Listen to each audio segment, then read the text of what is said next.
नमस्कार, ज्ञान मेले के चैनल में मैं मंजू शर्मा आपका फिर से स्वागत करती हूँ, अभिनंदन करती हूँ।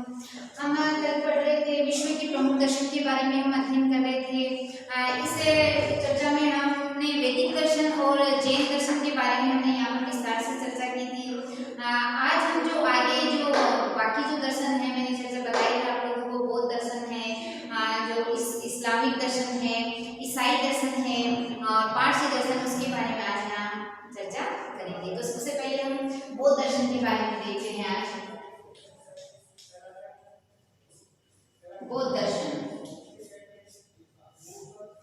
इसके बारे में आज हम चर्चा करेंगे। 6ठी शताब्दी की मैं बात करूं तो 6ठी शताब्दी में हमने जैन धर्म के बारे में पढ़ा। तो जैन धर्म के समकालीन ही ये जो बौद्ध जो दर्शन है, बौद्धिक साहित्य है, उसका हमें विवरण मिलता है कि एक महान विभूति ने यहाँ पर जन्म लिया, जिन्होंने तत्कालिक समय में जो वैदिक दर्शन में जो रूढ़िताएं आ गई थी, रूढ़िवादिता है, उनको दूर करने के लिए, जो कुरीतियां आ गई थी उनको दूर करने के लिए समाज में जो नया प्रयास किया गया, एक महान विभूति का जन्म हुआ, जिसको हम किस नाम से जानते हैं? महात्मा बुद्ध के नाम से जानते हैं। महात्मा बुद्ध की मैं बात करूं तो महात्मा बुद्ध का जन्म 563 ईसा पूर्व है, यानी महात्मा बुद्ध का जन्म यहाँ पर बौद्ध साहित्य में आपको महात्मा बुद्ध के बारे में जानकारी। जन्म 563 ईसा पूर्व। पिता का नाम था सुधोधन,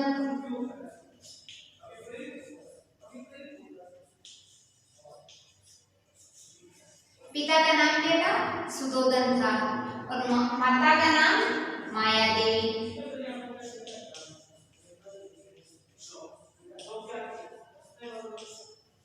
पत्नी का नाम था यशोधरा। तो पहले तो हम इनका जीवन परिचय देखते हैं। महात्मा बुद्ध का जन्म 563 ईसा पूर्व जो है वैशाली के निकट, यानी जो आज का बिहार है, बिहार के जो वैशाली के निकट बताया गया है। जो कपिल राज्य है, गणराज्य के क्षत्रिय कुल में इनका जन्म हुआ था। इनकी जो गौतम गोत्र होने के कारण उन्हें क्या कहा जाने लगा? गौतम भी कहा जाने लगा। जब इनकी माता अपने पिता के यहाँ पर जा रही थी, तब रास्ते में ही लुम्बिनी ग्राम पर महात्मा बुद्ध का जन्म हुआ था। लेकिन दुर्भाग्यवश 7 दिन बाद में ही इनकी माता का स्वर्गवास हो गया, और जिनके बाद में इनकी जो मौसी है प्रजापति गौतमी ने इनका लालन पोषण किया था। प्रारंभ से ही महात्मा बुद्ध का जो मन है वो सांसारिक मोह में आए में नहीं लगता था।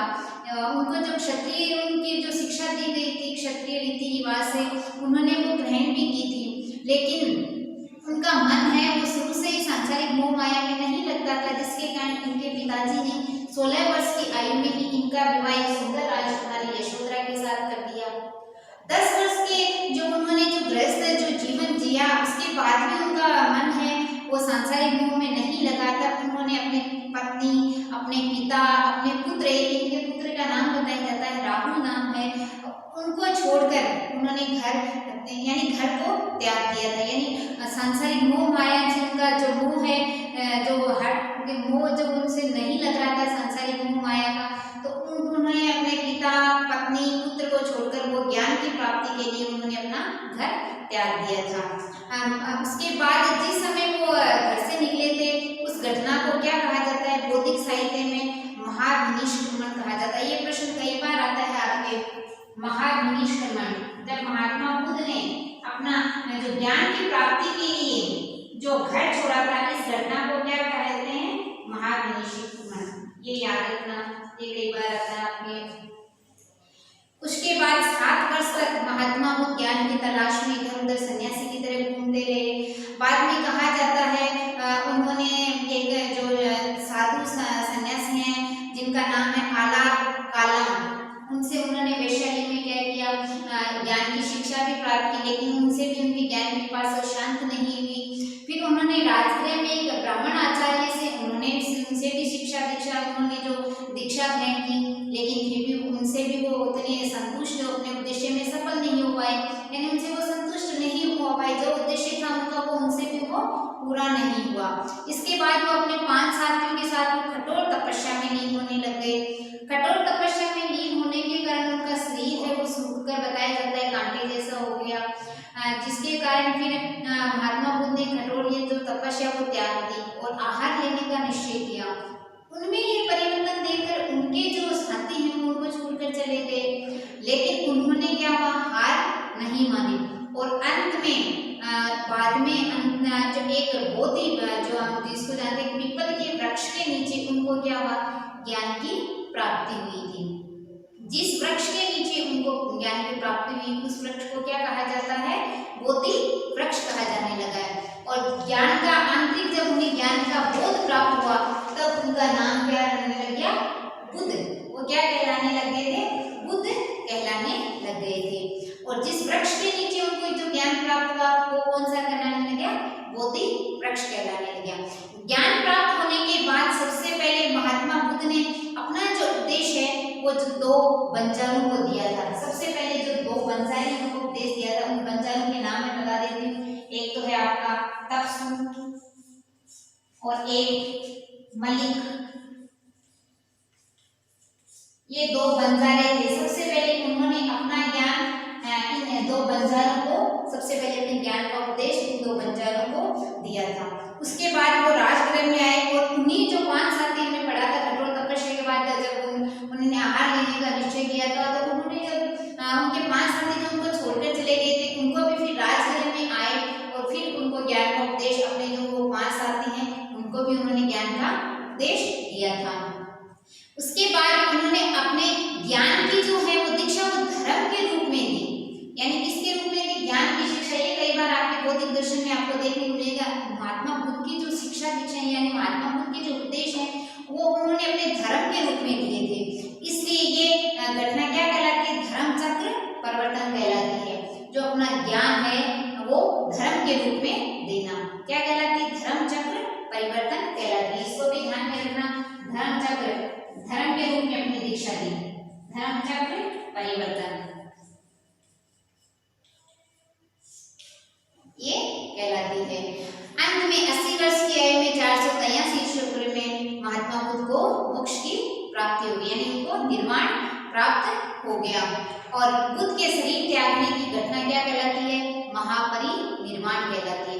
यानी महात्मा बुद्ध ने जब अपना शरीर त्यागा तो ये घटना क्या कहलाती है, महापरिनिर्वाण। महापरिनिर्वाण यानी मोक्ष की प्राप्ति होना। तो हमने देखा महात्मा बुद्ध, सबसे पहले हम जन्म परिचय जीवन परिचय के बारे में चर्चा कर रहे थे। तो जन्म 563 ईसा पूर्व हुआ। उनके पिता का नाम सुद्धोधन था, यानी क्षत्रिय कुल से थे। माता का नाम माया देवी था। उनका विवाह भी करवाया था उनके पिता ने यशोधरा से, लेकिन सांसारिक मोह माया में उनका मन नहीं लगने के कारण उन्होंने अपना गृह त्याग दिया। और कठोर तपस्या के बाद यानी जब उन्होंने अंत में जब उनको केवल यानी ज्ञान की जब उनको प्राप्ति हुई तो तब उन्हें सबसे पहले उन्होंने जो घर त्याग उसको क्या कहलाता है, महापरिनिर्वाण। उसके बाद तपस्या करने के बाद में जो उन्होंने 2 बंजारों को सबसे पहले अपने ज्ञान की जो उपदेश दिया वो थे तपसु और मलिक नामक 2 बंजारों को दिया था। उसके बाद कहा जाता है महात्मा बुद्ध ने जो शिक्षा दी वो धर्म के रूप में दी। तो ये क्या कहलाता है, ये घटना धर्म चक्र परिवर्तन कहलाती है। और अंत में 80 वर्ष की आयु में जब उनको मोक्ष की प्राप्ति हुई तो बौद्धिक साहित्य में इसको क्या कहा जाता है, महापरिनिर्वाण। यानी महात्मा बुद्ध को मोक्ष की प्राप्ति हो गई थी। उसके बाद महावीर स्वामी की तरह ही महात्मा बुद्ध भी क्या थे, ये जो सांसारिक मोह माया में लिप्त है इनसे जो जीव का जो है उनसे मोह हटाने के लिए यानी उनका अंतिम लक्ष्य प्राप्त करवाने के लिए ही उन्होंने प्रयास किया था। इसके लिए उन्होंने 4 आर्य सत्य बताए थे। कौन से 4 आर्य सत्य बताए थे, जिनको जानकर जिनको समझकर क्या व्यक्ति अपना अंत समय यानी अपने मोक्ष को प्राप्त हो सकता है। तो उन्होंने 4 आर्य सत्य बताए थे। 4 आर्य सत्य, एक तो क्या बताया था, दुख का कारण, एक संसार दुखमय है, दुख का कारण है, और दुख दमन है, और दुख निरोध है। दुख का जो बताया गया है, दुख संसार है वो दुखमय है, यानी संसार में जो महात्मा बुद्ध बताते हैं कि संसार चाहे जन्म हो, चाहे मरण हो, चाहे संयोग हो, चाहे वियोग हो, चाहे लाभ हो, चाहे हानि हो, हर स्थिति में व्यक्ति दुख है। दुख का कारण बताया है तृष्णा या लालसा या वासना। यानी महात्मा बुद्ध ने दुख का जो कारण बताया वो है जो है तृष्णा, यानी जो मोह माया में जो व्यक्ति फंसा है वो मोक्ष को प्राप्त नहीं कर सकता। यदि दुख दमन की हम आगे करें, अगला जो आर्य सत्य है यानी दुख दमन यानी जो इस तृष्णा या वासना पर जो विजय प्राप्त कर लेता है वो क्या कर लेता है, अंत में मोक्ष को प्राप्त कर लेता है। इन आर्य जो आर्य जो आर्य सत्य बताए इसको ही समझकर व्यक्ति क्या करता है, मोक्ष को प्राप्त कर सकता है। महात्मा बुद्ध ने बताया कि सांसारिक वस्तुओं को भोगने की तृष्णा ही क्या है, आदमी को बार बार ये कर्म के बंधन में, ये जो जन्म मरण के बंधन में वो बांधती है। इसके लिए महात्मा बुद्ध ने 4 जो अष्टांगिक मार्ग बताए हैं, जिसके जिनके जो आर्य सत्यों पर जो विश्वास हम जो कर रहे हैं जो मोक्ष की प्राप्ति के लिए, तो उन्होंने जो अष्टांगिक यानी 8 मार्ग उन्होंने मोक्ष की प्राप्ति के लिए बताए थे। वो कौन कौन से हैं? सबसे पहले हम देखते हैं अष्टांगिक मार्ग। पहला है आपका सम्यक दृष्टि, थोड़ा सा बाद में विस्तार से हम चर्चा करेंगे इसका। सम्यक वाक, सम्यक प्रमाण,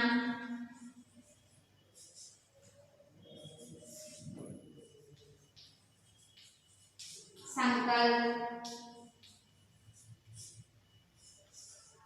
सम्यक आजीव,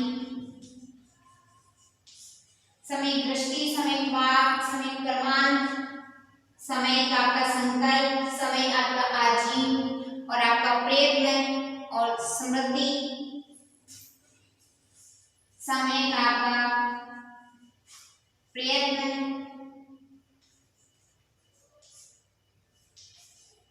सम्यक समाधि और 8वां आपका है सम्यक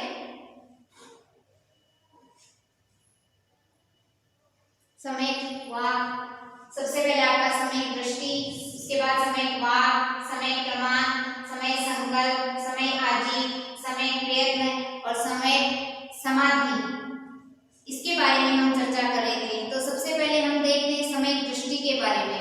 सबसे सम्यक दृष्टि क्या है, यानी पाप पुण्य में भेद करना ही क्या है, इन आर्य सत्यों पर विश्वास करने के बराबर है।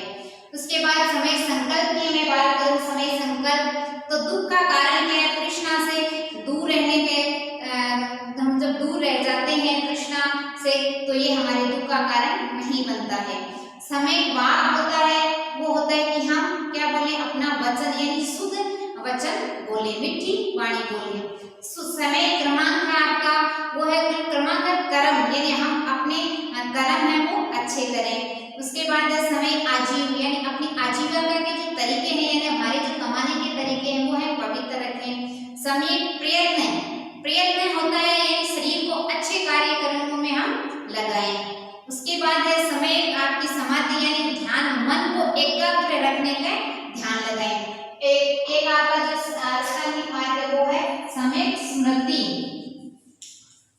ईश्वर में हम अपना ध्यान लगाएं और सांसारिक मोह माया से हम दूर रहें। तो महात्मा बुद्ध ने अपनी जो सील और नैतिकता के बल पर ही अधिक बल दिया, उन्होंने अपने अनुयायी को भी मन वचन कर्म से पवित्र रहने पर ही बल दिया था। इसके लिए उन्होंने सदाचार के 10 नियम भी बताए, जैसे अष्टांगिक मार्ग पर चलकर हम मोक्ष को प्राप्त कर सकते हैं। इसी तरह उन्होंने जो सदाचार के 10 नियम भी बताए, उसमें से 5 जो नियम है वो हम अपने जैन दर्शन में भी पढ़े, जो है अहिंसा है, अस्तेय है, सत्य है, अपरिग्रह है, ब्रह्मचर्य है। उसी प्रकार महात्मा बुद्ध ने भी जो है जो 10 सदाचार के नियम बताए हैं वो कौन से हैं, देखो सदाचार के नियम, ये भी कई बार पूछा जाता है आपसे। अष्टांगिक मार्ग के बारे में कई बार आता है, सदाचार के नियम के बारे में भी आता है। तो सदाचार के नियम के बारे में मैं चर्चा करूं तो अहिंसा का पालन करना, हमने जैन साहित्य में भी इसको देखा था, अहिंसा का पालन करना। दूसरा सत्य बोलना, तीसरा चोरी नहीं करना,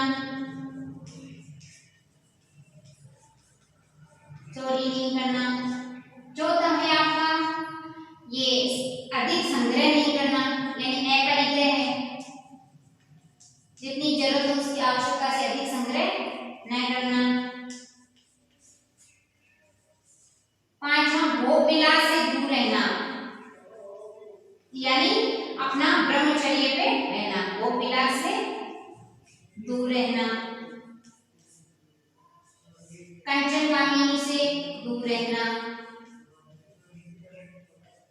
कंचनकामिनी से दूर रहना। सातवां उन्होंने बताया था नृत्य गान से दूर रहना। कोमल सैया पर शयन नहीं करना। कोमल सैया पर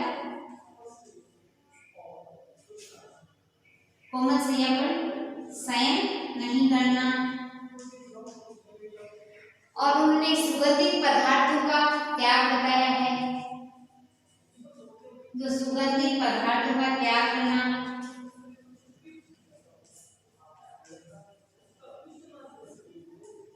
और 10वां सदाचार का नियम होगा असमय भोजन नहीं करना। असमय भोजन नहीं करना। ये उन्होंने 10 सदाचार के नियम बनाए, उन्होंने बताया। उन्होंने उनमें से 5 हमने देखा, अहिंसा है, सत्य है, अस्तेय है, अपरिग्रह है और ब्रह्मचर्य। ये हमने जैन दर्शन में भी देखे। उसके बाद कंचनकामिनी, नृत्य गान है, कोमल सैया है और सुगंधित पदार्थ या असमय भोजन नहीं करना। ये भी जो सदाचार के नियम महात्मा बुद्ध ने यहाँ पर बताए हैं।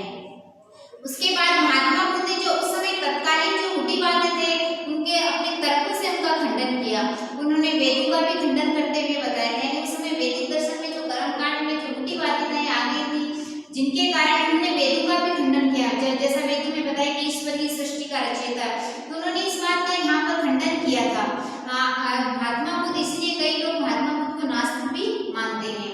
महात्मा बुद्ध आत्मा के बारे में बताया, जो उनका विषय वो शंकास्पद है, यानी न तो वो आत्मा के बारे में ये बताते हैं कि आत्मा है और न ही आत्मा के बारे में उन्होंने ये बताया कि आत्मा नहीं है। यानी उन्होंने कर्म के बारे में तो जरूर बताया कि जैसा आदमी जैसा कर्म करता है उसके आधार पर उसको अपना फल भोगना पड़ता है। आवागमन के आधार पर, यानी मनुष्य को कर्म के आधार पर उनका पुनर्जन्म प्राप्त होता है। इस तरह जैन दर्शन और बौद्ध दर्शन में हमने देखे वैदिक काल में जो रूढ़िवादिताएं आ गई थी उनको दूर करने में ये जो दोनों दर्शन है वो बहुत ही महत्वपूर्ण इनका योगदान रहा था। अब हम अगला जो दर्शन है वो देखेंगे। वो कौन सा दर्शन बताया था? इस्लामिक दर्शन। उसके बारे में देखते हैं। अगला है आपका इस्लामिक दर्शन।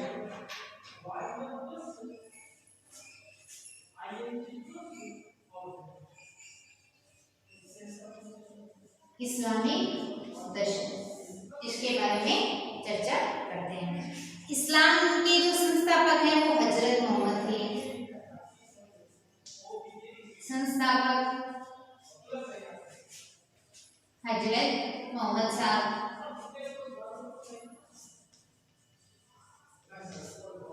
इसके संस्थापक हजरत मोहम्मद साहब थे। इनका जन्म 570 ईस्वी में मक्का में हुआ था। जन्म के बारे में कहा जाता है 570 ईस्वी में मक्का में हुआ था। पिता का नाम मोहम्मद साहब के अब्दुल,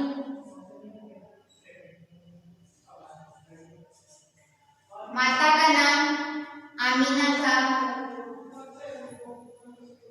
माता आमीना। तो उनके बारे में ये कहा जाता है कि इस्लाम धर्म के जो संस्थापक थे वो कौन थे?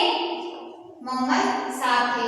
इनके जन्म 570 ईस्वी में बताया जाता है। इनके पिता का नाम था वो था अब्दुल्ला था और माता का नाम आमीना था। मोहम्मद साहब के बारे में बताया जाता है जिस समय मोहम्मद साहब का जन्म हुआ था, जन्म से पहले ही इनके पिता की मृत्यु हो चुकी थी और जन्म के बाद ही थोड़े दिन बाद में ही इनकी माता की भी मृत्यु हो गई। तो इनका लालन पोषण इनके दादा द्वारा बताया जाता है। 25 वर्ष की उम्र में मोहम्मद साहब ने एक 40 वर्ष की उम्र की जो विधवा है खदीजा, उनसे उन्होंने विवाह कर लिया था। तो विवाह करने के बाद भी वो इनका मन सांसारिक मोह माया में भी इनका भी मन नहीं था। वो हमेशा ही चिंतन में लीन रहते थे। इस्लाम से पूर्व की मैं बात करूं तो अरब जो देश है वहाँ बहुदेववाद थे। अरब जो देश के लोग हैं या अरब की जो जनता है वो बहुदेववाद, यानी बहुत सारे देवताओं को मानती थी, मूर्ति पूजा में विश्वास करती थी। तो वहाँ जो मोहम्मद साहब है उन्होंने वहाँ पर जब उनको हीरा नामक गुफा में उनको ईश्वर ज्ञान की प्राप्ति हुई। एक गुफा है, वहां कई बार होता है, कई बार प्रश्न आता है हिरा नाम की गुफा, इसमें मोहम्मद साहब को क्या हुआ, इस गुफा में ज्ञान की प्राप्ति हुई। ज्ञान की प्राप्ति होने के बाद उन्होंने अरब वासियों को बताया कि ईश्वर के सिवा दूसरा कोई भी कुछ नहीं है, यानी अल्लाह के सिवा कोई दूसरा नहीं, और मैं उसका पैगंबर हूँ, यानी मैं उसका दूत हूँ। लेकिन मक्का में जो रखे 360 जो देवता हैं उनकी पूजा का भी उन्होंने विरोध किया। इनका विरोध करने पर जो मक्का वासी जो लोग हैं उन्होंने मोहम्मद साहब का बहुत विरोध किया, और विरोध करने के कारण उनको मक्का छोड़कर कहाँ पर जाना पड़ा, मदीना जाना पड़ा। मदीना पहुंचने पर उनको जो उनके मदद करने के लिए जो लोग आगे आए थे वो क्या कहलाने लगे थे, वो लोग कहने लगे अंसार। अंसार यानी मदद करने वाले। जिन लोगों ने उनकी मदद की मदीना में, यानी जब उन्होंने बहुदेव वादियों में बहुत सारे देवी देवताओं की मूर्ति पूजा का उन्होंने विरोध किया, तो मक्का वासियों ने उनका विरोध किया, तो उनको मक्का छोड़कर कहाँ जाना पड़ा, मदीना। मदीना आने पर जिन लोगों ने उनका साथ दिया, सहयोग दिया, वो क्या कहलाने लगे, अंसार कहलाने लगे थे। और जिस समय मोहम्मद साहब को मक्का छोड़कर मदीना जाना पड़ा, वो इस्लामिक साहित्य में क्या कहलाती है, वो हिजरत कहलाती है। ये प्रश्न बहुत बार आता है आपके हिजरत के बारे में। और इसी समय से यानी 622 ईस्वी में, इसी से क्या है, यहाँ पर आपका इस्लाम धर्म का हिजरी संवत प्रारंभ माना जाता है। जिस समय मक्का से छोड़कर मदीना गए उस समय ये घटना क्या कहलाता है, हिजरत कहलाती है। और इसी समय से 622 ईस्वी में यहाँ पर क्या है, इस्लाम धर्म का हिजरी संवत को प्रारंभ हुआ माना जाता है। उसके बाद यहाँ से उन्होंने इस्लाम धर्म का प्रचार प्रसार उन्होंने शुरू किया। धीरे धीरे मदीना के साथ साथ मक्का के जो निवासी हैं उन्होंने भी ये उनके धीरे धीरे ये अनुयायी बनने लगे। और अंत में जब 632 ईस्वी में इनकी मृत्यु हुई उस समय इस्लाम धर्म का बहुत प्रचार प्रसार हुआ। और उनके बाद उनके जो खलीफा थे उन्होंने भी इनका खूब जो इस्लाम धर्म का जो है वो प्रचार प्रसार यहाँ पर किया। इस्लाम धर्म का जो दार्शनिक जो हमें चिंतन है, वो जो मुसलमानों का जो पवित्र ग्रंथ है, कौन सा पवित्र ग्रंथ है, कुरान। मुस्लिम संप्रदाय का जो पवित्र ग्रंथ है वो है कुरान। ये भी कई बार पूछा जाता है, पवित्र ग्रंथ है मुस्लिम संप्रदाय का, इस्लामिक दर्शन का कुरान। इसमें ये आपका पूरा का पूरा इस्लाम का दार्शनिक चिंतन यहाँ पर आपको मिलेगा।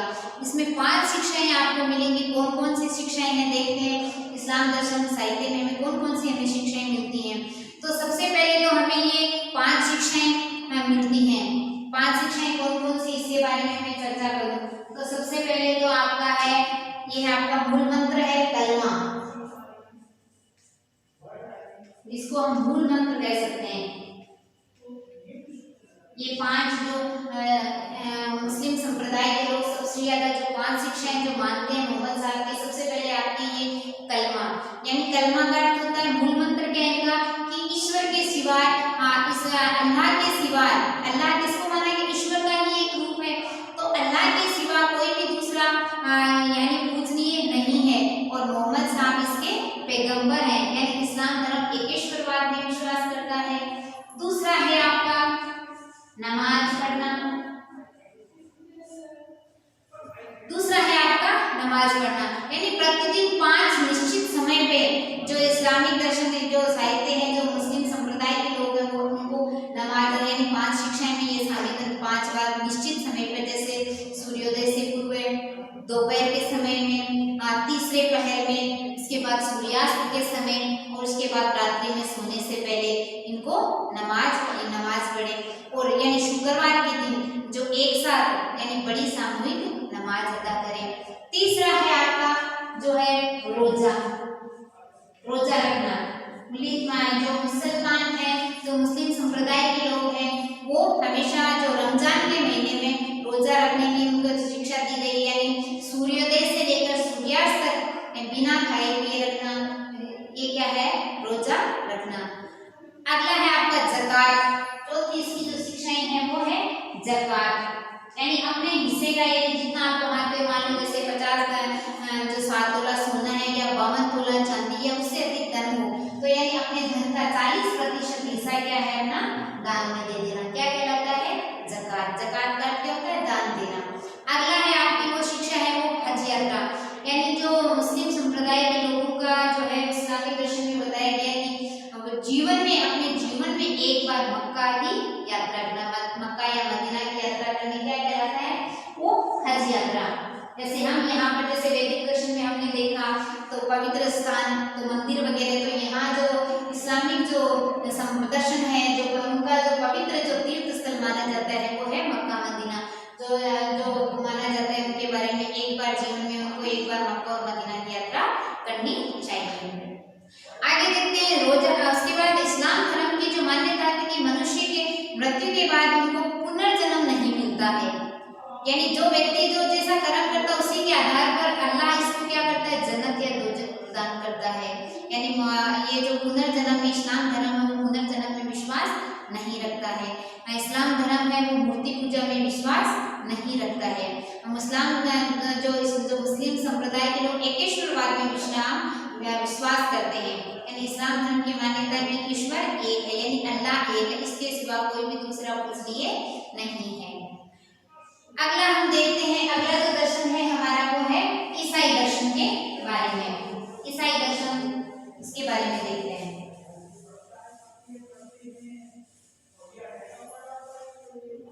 ईसाई दर्शन अगला जो दर्शन है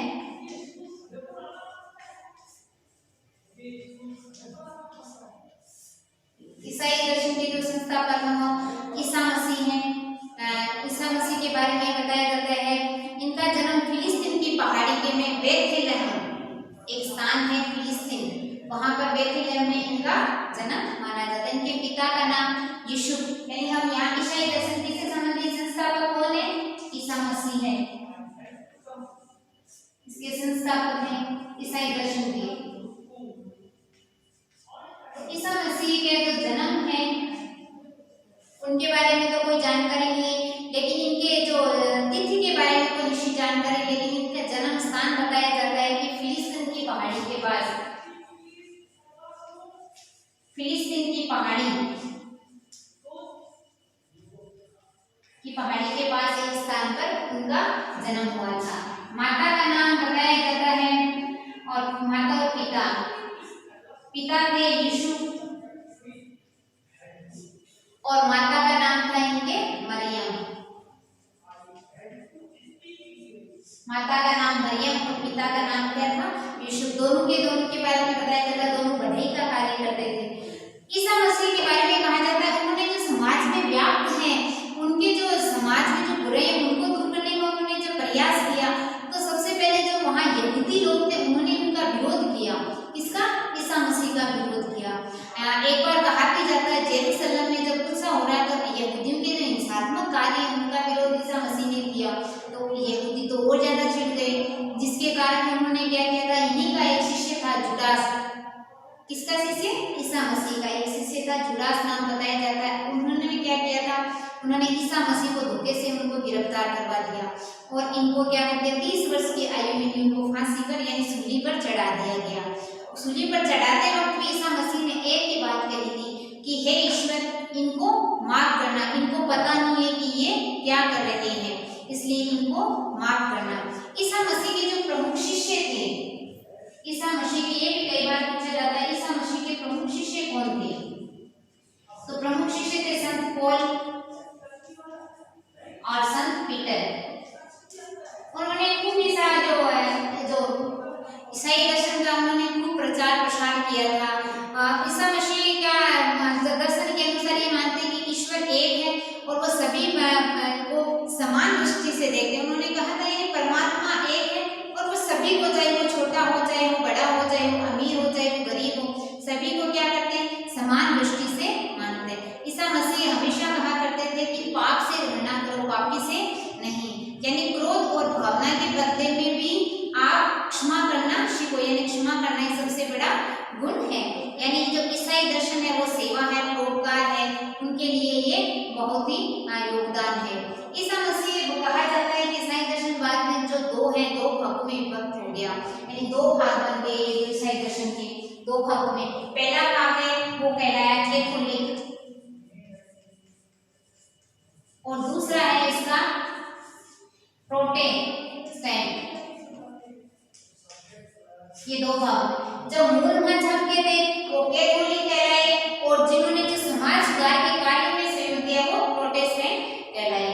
इस प्रकार हम देखते हैं कि ईसाई जो दर्शन है वो सेवा है, दया है, परोपकार है। इनके लिए इनका ये जो सहनशीलता है ये इनके मुख्य तत्व रहे हैं। वो हमेशा कहा करते थे कि परमात्मा सभी को समान दृष्टि से जो देखा करते और क्षमा करना ये व्यक्ति का सबसे बड़ा गुण माना जाता है। अब हम अगला जो दर्शन है उसके बारे में देखते हैं, वो है आपका पारसी दर्शन।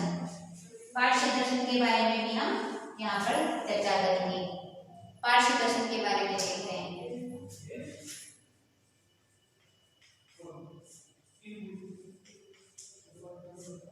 पारसी दर्शन, पारसी दर्शन के बारे में कहा जाता है इनका पारसी धर्म का जो जन्म है फारस जो आज का जो ईरान है, यानी जो फारस जो प्राचीन नाम है फारस और आज का वर्तमान नाम क्या है ईरान। यहाँ पर इसका जन्म हम मानते हैं कि पारसी धर्म का उदय यहाँ से शुरू हुआ था। इनके जो शुरू में यहाँ के जो फारस के लोग थे वो प्रकृति पूजा पर विश्वास करते थे, यानी जैसे पृथ्वी है, सूर्य है, चंद्रमा, ये इनके प्रमुख देवता थे, यानी प्रकृति के उपासक थे। जैसे पहले जो वैदिक दर्शन में भी देखा था जो लोग प्रकृति के उपासक थे, इंद्र थे, वरुण है, सूर्य है, तो इसी प्रकार पारसी दर्शन के लोग भी क्या करते थे, उस समय के लोग सूर्य है, पृथ्वी है, चंद्रमा को पूजा करते थे और सूर्य वो सबसे बड़ा देवता माना जाते थे। कालांतर में धीरे धीरे ये धर्म क्या कहलाने लग गया, श्रवण। कालांतर में इसको क्या नाम दिया गया, श्रवण धर्म कहलाने लगे। इसके जो संस्थापक हैं वो माने गए हैं ज़रथुस्त्र।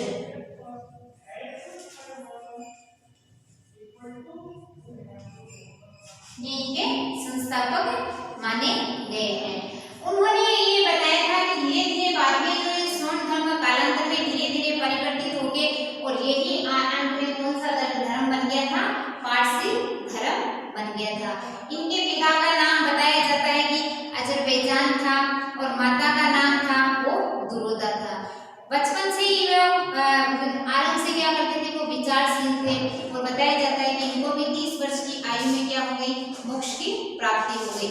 उनको जब मोक्ष की प्राप्ति हो गई तो उसके बाद उससे पहले उन्होंने जो अपने ज्ञान का जो है प्रचार है वो प्रसार उन्होंने किया। पारसी धर्म के अनुसार मैं बात करूँ तो पारसी धर्म दो जो शक्ति हैं उन पे विश्वास करते थे, एक आपकी थी देवी शक्ति और दूसरी है आपकी दानवीय शक्ति के बारे में भी बताया करते थे। देवी शक्ति के बारे में बताऊं तो देवी शक्ति का जो प्रतीक है इसको माना जाता है देवी शक्ति का प्रतीक। देवी शक्ति के प्रतीक है अहू मजदा,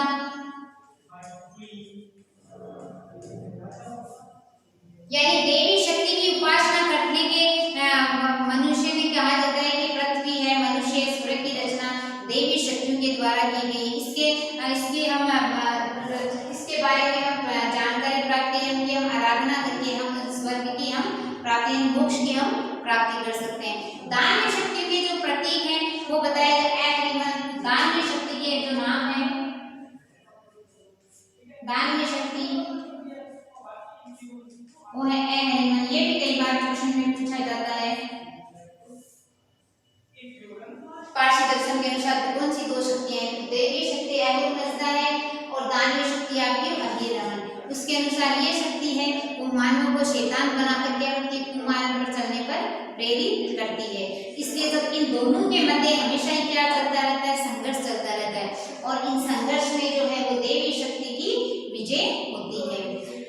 इस प्रकार हम देखते हैं कि पारसी दर्शन शरीर को दो भागों में मानता है, एक तो है आपका शारीरिक और दूसरा है आध्यात्मिक। पारसी धर्म के अनुसार शारीरिक तो शरीर तो क्या होता है, नाशवान होता है, लेकिन जो आध्यात्मिक जीवन है वो हमेशा ही जीवित रहता है, यानी वो उसमें शरीर को नाशवान बताया गया, आत्मा को अमर बताया गया है। पारसी दर्शन के अनुसार इनकी जो शिक्षाएं हैं उनके जो पवित्र ग्रंथ है, हमने देखा सबके जो हमने पवित्र ग्रंथ पढ़े हैं, तो जो पवित्र ग्रंथ है उसमें जो संकलित है पारसी दर्शन का जो पवित्र ग्रंथ है वो है आपका अवेस्ता एजेन। ध्यान रखना इसका। आगे इसका ए जेल, इसके अंदर ये पूरा का पूरा पारसी धर्म के जो जरदुष्ट है संस्थापक, उनकी जो शिक्षाएं हैं वो संकलित हैं। इस प्रकार आज हमने देखा था, सबसे पहले हमने बौद्ध दर्शन के बारे में हमने चर्चा की। तो बौद्ध दर्शन के बारे में हमने महात्मा बुद्ध के बारे में चर्चा की। महात्मा बुद्ध ने जो सांसारिक मोह माया त्यागकर व्यक्ति अंत में मोक्ष कैसे प्राप्त कर सकता है, उन्होंने समय के जो तात्कालिक समय जो रूढ़ी बातें जो प्रचलित हैं कर्मकांड, उनका भी उन्होंने विरोध किया। उसके लिए उन्होंने 4 जो आर्य सत्य बताए थे, यानी संसार दुखमय है, दुख का कारण है, जो इसके बाद उन्होंने जो अष्टांगिक मार्ग बताए, यानी आज यानी अच्छे बोलो, अच्छा जो अपने जो कर्म करो, अच्छे आप प्रयत्न करो, अपने जो मोक्ष प्राप्ति के लिए हमेशा समाधि में रहो। तो इस तरह के उन्होंने जो अष्टांगिक मार्ग बताए, जिससे पर चलकर व्यक्ति क्या कर सकता है, अंत में मोक्ष को प्राप्त कर सकता है। गृहस्थियों के लिए उन्होंने जो 10 सदाचार के नियम भी मैंने चर्चा की थी, 10 सदाचार नियम, जिसमें 5 तो हमने जैन दर्शन में भी देखे। उस सदाचार नियम के बारे में भी उन्होंने बताया था। बुद्ध के दर्शन के अनुसार ये जो कर्म के बंधन से, यानी ये भी पुनर्जन्म के आधार पर की आत्मा बार बार कर्म के बंधन, जन्म मरण के चक्कर में आती है, यदि इसको मोक्ष की प्राप्ति हो जाए तो ये जन्म कर्म के बंधन से ये मुक्त हो जाता है। उसके बाद में हमने यहाँ पर इस्लामिक दर्शन की चर्चा की, जिसके संस्थापक हजरत मोहम्मद साहब हैं। उन्होंने बताया कि अल्लाह है, एक है और इसके सिवाय कोई दूसरा नहीं है, और मोहम्मद साहब इसके पैगंबर हैं। और धीरे धीरे उनके भी जो उन्होंने बहुदेववाद है उनका विरोध किया, मूर्ति पूजा का विरोध किया। और जो 5 जो इनके जो मुस्लिम संप्रदाय की जो 5 जो महत्वपूर्ण शिक्षाएं हैं उन्होंने जो बताई, जैसे मैंने बताया था आपका मूल मंत्र कलमा करने, ईश्वर अल्लाह को ही मानना, दूसरा आपका रोजा, आपकी नमाज पढ़ना, तीसरी आपका जो हज यात्रा करना, और ज़कात यानी अपने हिस्से का 40% को दान में देना। इस्लामिक दर्शन के बारे में भी हमने बताया, मूर्ति पूजा में विश्वास नहीं करता, एक ही शुरुआत में विश्वास करता है, यानी अल्लाह, सिर्फ अल्लाह के बारे में ही विश्वास करते हैं, यानी अल्लाह ही एक है। इसके बाद ईसाई धर्म में आए। ईसाई धर्म में संस्थापक मैंने बताया था कि ईसाई धर्म ईसा मसीह थे। उन्होंने भी जो तत्कालीन समाज में जो व्याप्त उनकी बुराई को दूर करने का प्रयास किया। उन्होंने हमेशा ही बताया कि परमात्मा सबको समान दृष्टि से देखता है। उन्होंने एक सबसे बड़ा गुण बताया व्यक्ति को क्षमा करना, यानी क्रोध और बदले की जगह आप व्यक्ति को क्षमा करना सीखो, यानी पाप से घृणा करो, पापी से नहीं।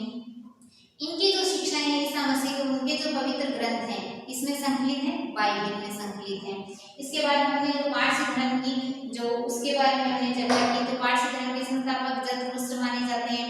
ये भी प्रकृति की वैदिक है जो दर्शन से मिलता जुलता है, पारसी दर्शन मिलेगा आपको, जैसे कर्म के बंधन में बार बार आना, अच्छे कर्म करने पर आपको जो है वो स्वर्ग की प्राप्ति होती है। इस प्रकार ये भी जन्म में शरीर को नासवान मानते हैं, आत्मा को अजर माना जाता है। तो इस प्रकार देखते हैं हमने जो जितने भी विश्व के जो प्रमुख दर्शनों के बारे में हमने चर्चा की थी। सबसे पहले हमने वैदिक दर्शन के बारे में चर्चा की, जैन दर्शन, और आज हमने जो बाकी जो दर्शन के बारे में चर्चा की।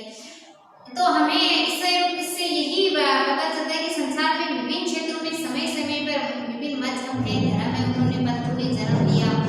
सभी जो दर्शन है उनसे भी इनकी सत्कार्य जो करने पर हमें प्रेरित दिया गया।